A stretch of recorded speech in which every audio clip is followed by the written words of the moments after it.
Assalamu alaikum wa rahmatullahi wa barakatuh. Ndugu zangu watu wa elimu ya mitishamba, bado naendelea kupata faida kutokana na huu mti wa ndolele, na leo nimekuja katika upande wa mzizi wa mdolele au mzizi wa mtulatula.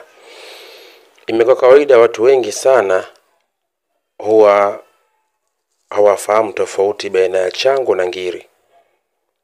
Siku zote huwa tunasema chango linahusika zaidi na wanawake na ngiri inahusika zaidi na wanaume.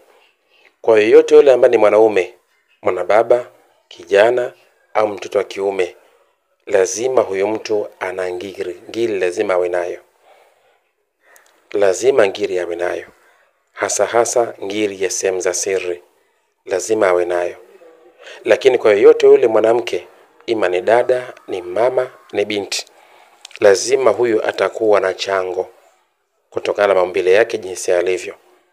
Sawa Sasa basi, kama mtu yoyote yule anasumbuliwa na chango au ngiri, kumbuka hizi chango na ngiri ni vitu vile vinashabihiana, tofauti ni jinsia tu. Lakini hivi vitu vipo vya aina tatu. Kuna chango lilikuwa lipo hai, pia kuna ngiri ambayo ilikuwa ipo hai. Kila siku mtu anamuona ngiri, kila siku mtu anamuona chango. Lakini kuna chango ambalo lilokufa, lakini pia kuna ngiri iliyokufa. Sawa Lakini kuna chango ambayo iliyokuwa imetulia na ngiri ambayo iliyotulia. Iliyotulia ni kwamba utakana mtu anaweza akakaa na mikangiri leo, baada hapo anakaa miaka 6 miaka 7 asilamike masuala ngiri. Au mtu anamuona chango leo, anaweza kata miezi 10 mwaka miaka 2 asilamike na masuala ya chango. Hii imetulia. Tunapokusudia zaidi sisi hapa ni ile chango ambayo ilikuwa ipo hai, kila siku tunasumbuliwa. Kila siku chango nasumbua, mtu akiingia kwenye hedhi anapata shida kulikweli.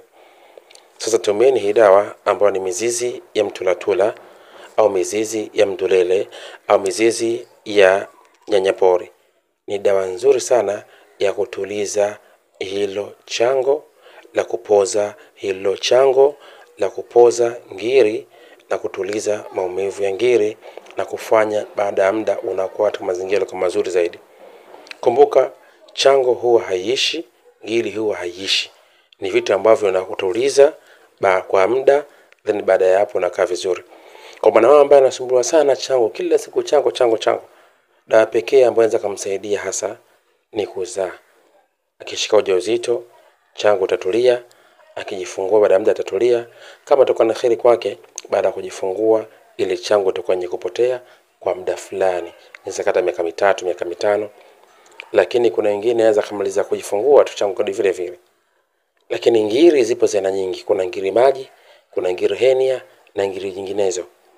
Sawa Sasa katika mazingira ya hii ngiri ambayo ni henia ndiyo ya hatari, ambayo hiyo mara nyingi huwa inaua watu. Ikikushika hiyo ni mtihani, Mwenyezi Mungu atuhifadhi. Lakini ngiri maji mfumo wake mkubwa zaidi huwa ni busha na vimba. Huyo mtu atakiwa apasuliwe. Baada ya kupasuliwa chini kwenye ashakumsomatosi katika hii sehemu za siri za chini huko, hizi nyanya za chini za mbili hizi, akipasuliwa baada ya muda anakaa sawa.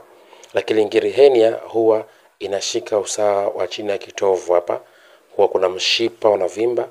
Huo mtu akiwa nayo mpaka impate ndipo anaenda kufanya pasuaji. Sasa tumeelezea hii miti ambayo ya mtulatula katika mfumo wa mizizi.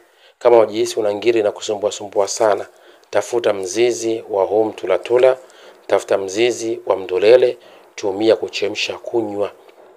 Sawa Kata mizizi yako hata 7, 10 vipande, funga vizuri.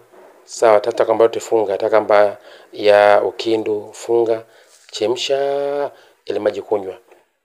Kikombe kimoja asubuhi, kimoja mchana, kimoja usiku. Tumia ndani siku 3 mpaka siku 7. Afu angalia unaendelea vipi. Kama impungua basi acha. Baada ya muda fulani tumia tena iwe hivyo. Na mwanamama pia afanya hivyo.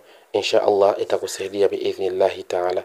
Hizi ni faida tumezielezea za faida kutokana na mti wa mdolele au mtulatula, na tuelezea hivi dawa za chango zipo nyingi sana.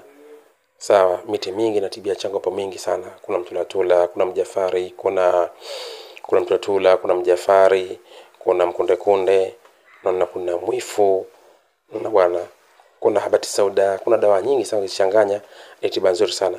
Lakini moja kuletea faida za mtulatula au mizizi ya mtulatula katika kutibu maradhi mawili. Maradhi ya kwanza, mazingira ya chango; ya pili, mazingira ya ngiri. Tumieni biidhnillah, insha Allah utakuja utakaa sawa kwa uwezo wa Mwenyezi Mungu Subhanahu wa Ta'ala. Assalamu alaikum wa rahmatullahi